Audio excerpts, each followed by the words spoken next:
There is a profound difference between a place that is simply abandoned and a place that is dead. An abandoned building is just an empty shell waiting for nature to reclaim it, but a dead place is something else entirely. It is a location where the sheer volume of human suffering, sweat, and agony was so intense that the very soil and steel became saturated with it. When the machinery was finally shut down and the doors were locked, the energy did not dissipate. It simply festered in the dark. For over 80 years, the massive industrial complex in the heart of Alabama consumed men. It was a beast of brick and iron that demanded a constant sacrifice of backbreaking labor and, far too often, human lives. Those who worked the graveyard shifts in the early 20th century knew that the blast furnaces were not just machines, they were hungry. And according to the terrifying events that unfolded for a skeptical structural engineer decades after the fires were supposedly put out, that hunger never really faded. As we prepare to step into the rusted belly of this dark piece of history, I find myself wondering what part of the world you are tuning in from right now. Leave a comment down below with your city or country. It is always incredible to see where everyone is watching from as we dive into these strange and mysterious tales. Now, let us head down into the dark. In the fall of 2018, a 34-year-old structural engineer named David received a highly lucrative contract from the city council. David was a pragmatic man who specialized in historical preservation. His job was to assess the structural integrity of old decaying buildings and determine if they were safe for public tours or if they needed to be demolished. He lived his life by the rules of physics, mathematics, and logic. If something could not be measured by an instrument, David did not believe it existed.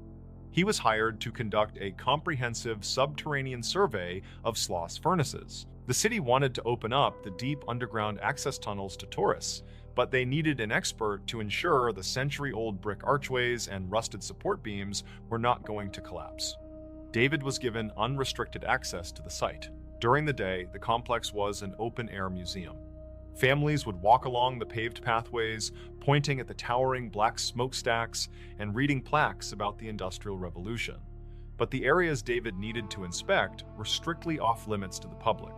They were the lowest levels of the facility, the dark, damp, claustrophobic corridors that ran beneath the massive blast furnaces known as Furnace Number 1 and Furnace Number 2. David spent his first 3 days working in the afternoon. It was tedious work, mapping out the dimensions of the tunnels and testing the moisture levels in the brickwork. However, he quickly realized that the daytime vibrations from the nearby interstate highway and the active rail lines were interfering with his acoustic resonance scanners. To get an accurate reading of the foundation, he needed absolute stillness. He needed to work when the city was asleep.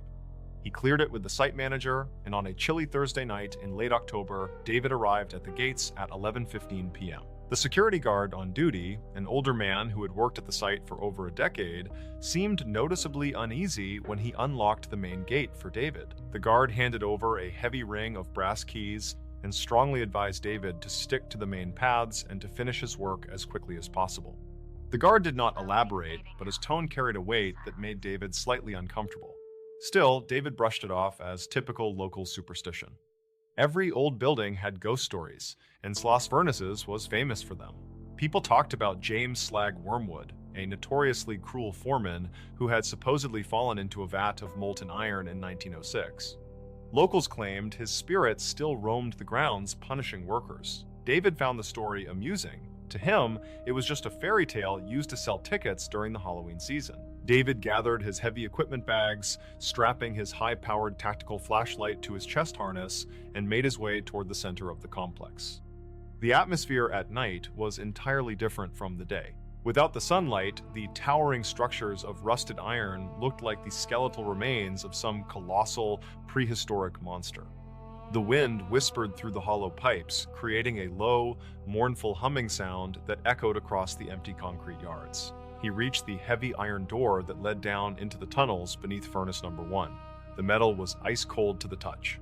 He unlocked the heavy padlock, pulled the door open with a loud, protesting screech of rusted hinges, and began his descent. The air inside the tunnel was stale, smelling strongly of damp earth, old iron, and a faint, unidentifiable chemical odor. The temperature dropped significantly as he went deeper underground. By the time he reached the bottom of the concrete stairwell, he could see his breath pluming in the beam of his flashlight. It was exactly 12:30 a.m. when David set up his acoustic sensors along the curved brick walls of the main subterranean corridor. The corridor was narrow, barely wide enough for two men to walk shoulder to shoulder, and stretched out into the darkness for what seemed like miles. The ceiling was a tangled mess of thick, corroding pipes that used to carry pressurized steam and boiling water. David calibrated his laptop and began running the sonar pulses. The machine emitted a high-pitched ping, and David watched the sound waves bounce off the foundation on his screen. For the first hour, everything was perfectly normal. The data was clean, and the silence of the underground was absolute. But at 1:45 a.m., the environment began to shift. It started with a subtle change in the air pressure. David felt a strange popping sensation in his ears, similar to the feeling of driving up a steep mountain. Then, the temperature in the tunnel began to fluctuate erratically. It had been shivering cold, but within the span of 3 minutes, the air grew uncomfortably warm. David unzipped his heavy work jacket, wiping a sudden bead of sweat from his forehead. He checked the digital thermometer on his equipment rack. The reading had jumped from 48 degrees to 72 degrees, and the numbers were still climbing. He frowned, confused by the sudden heat. There were no active steam lines, no electrical generators, nothing in the tunnels that could produce that kind of thermal energy. He picked up his flashlight and walked a few yards down the corridor, trying to find the source of the heat. As he moved deeper into the dark, the smell changed. The damp, earthy odor was entirely replaced by the overpowering stench of burning sulfur, melting copper, and something sickeningly sweet that smelled like roasting meat. David stopped in his tracks. His rational mind scrambled for an explanation. He thought perhaps an old underground gas pocket had ruptured, or maybe a vagrant had somehow bypassed security and started a fire deep in the tunnels. He decided to pack up his gear and report the safety hazard to the night guard. He turned around to head back to his laptop, but as he did, he heard a sound that made his blood turn to ice. From the pitch-black depths of the tunnel ahead of him, he heard the distinct, rhythmic sound of heavy metal striking metal. Clang. A 2-second pause. Clang. The sound was impossibly loud in the enclosed space, echoing off the brick walls with enough force to rattle David's teeth. He unholstered his flashlight and aimed the powerful beam down the corridor. The light cut through the darkness, illuminating the rusted pipes and the damp floor, but the tunnel appeared completely empty. He called out, his voice cracking slightly as he announced himself as a city contractor and demanded that whoever was down there reveal themselves immediately. The clanging stopped. The silence that followed was suffocating. David stood frozen, his heart hammering against his ribs. He strained his eyes, peering into the shadows just beyond the reach of his flashlight beam. For a long moment, there was nothing. Then, the whispering started. It was not just one voice. It was dozens of them, overlapping, murmuring in a chaotic, desperate chorus. The voices seemed to be emanating from the solid brick walls surrounding him. They were the strained, exhausted voices of men speaking in thick, old-fashioned Southern accents, interspersed with the sounds of coughing and agonizing groans. David could not make out individual words, but the tone of the voices conveyed absolute misery and sheer panic. A wave of profound terror washed over David. His scientific worldview shattered in an instant. This was no gas leak. This was no vagrant. The air around him was now blistering hot, the thermometer on his distant equipment rack surely reading over 100 degrees. The walls of the tunnel, which had been damp and cold just an hour ago, were now visibly radiating waves of heat distortion. He sprinted back to his workstation, no longer caring about his expensive laptop or his acoustic sensors. He just wanted to get out. He grabbed his main equipment bag, slung it over his shoulder, and bolted toward the concrete stairs that led up to the surface. But as he reached the base of the stairwell, the single, heavy iron door at the top of the landing slammed violently shut with a deafening crash. David raced up the stairs and threw his entire body weight against the door. It did not budge an inch. He pushed, he kicked, he screamed for help, but the heavy metal felt as though it had been welded shut from the outside. Panic set in completely. He was trapped underground, locked in a blistering hot tunnel with voices swirling around his head. He backed away from the door, descending the stairs slowly, his flashlight sweeping erratically across the dark tunnel. The overlapping whispers had grown into full-blown shouting. He could hear the phantom roar of a massive fire igniting, the deafening hiss of pressurized steam, and the chaotic sounds of a 19th century steel mill operating at maximum capacity. It sounded as though he was standing in the middle of a crowded, heavily industrialized factory floor, yet he was completely alone in a narrow corridor. Then, from the far end of the tunnel, the source of the metallic clanging returned, but this time it was accompanied by heavy, dragging footsteps. Thud, drag, thud, drag. David pressed his back against the cold concrete wall of the stairwell, his flashlight trembling violently in his grip. He watched the far end of the tunnel. Out of the darkness, a figure began to emerge.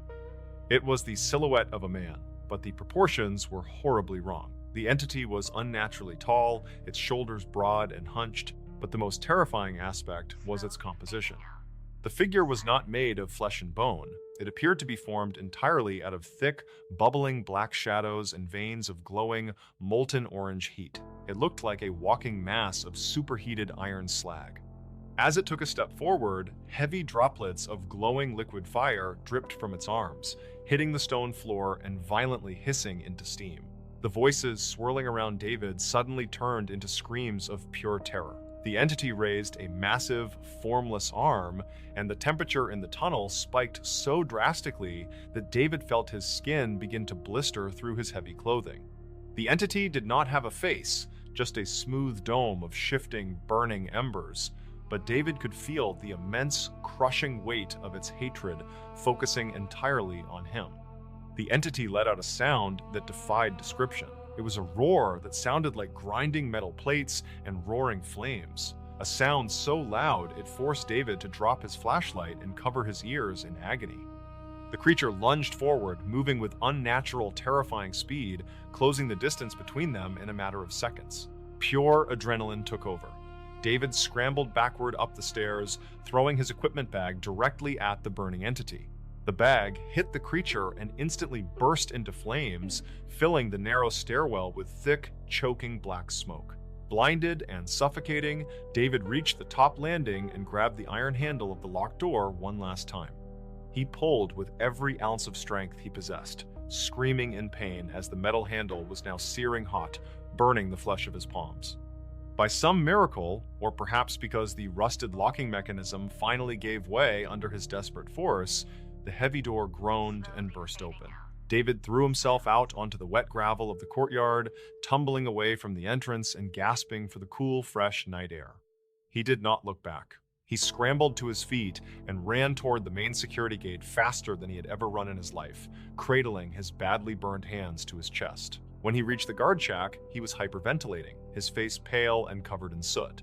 He screamed at the night guard to call 911, babbling incoherently about a man made of fire and the locked door in the tunnels. The guard, taking one look at David's blistered hands and terrified eyes, immediately picked up the phone. When the emergency medical technicians arrived at 2:45 a.m., they treated David for severe second-degree burns on both of his palms. The police officers who responded to the call accompanied the security guard back to furnace number 1 to investigate David's claims of being locked in and attacked. When the officers returned, they looked deeply confused. They reported that the heavy iron door leading to the tunnels was standing wide open. There was no fire, no smoke, and no sign of any trespassers. Most chilling of all, when they descended into the tunnels to retrieve David's laptop and sensors, they found the equipment sitting in absolute silence. The temperature down there was 48 degrees. There was no rational explanation for how David had sustained such severe burns to his hands, nor how his heavy canvas equipment bag had been completely reduced to a pile of gray ash at the bottom of the stairs. David never returned to Schloss Furnaces. He canceled his contract with the city the very next morning, leaving all of his expensive acoustic equipment in the possession of the site management. He moved out of the state of Alabama entirely, taking a desk job designing modern office buildings in the Pacific Northwest, far away from any historical industrial sites. He refused to speak about what happened that night to anyone, except for a brief, incredibly detailed account he provided to a paranormal researcher years later, under the strict condition of anonymity. It is easy to look at the rusting metal and crumbling brick of old factories and see nothing more than relics of a bygone era. We look at them as monuments to human progress and industry. But we often forget the brutal cost of that progress.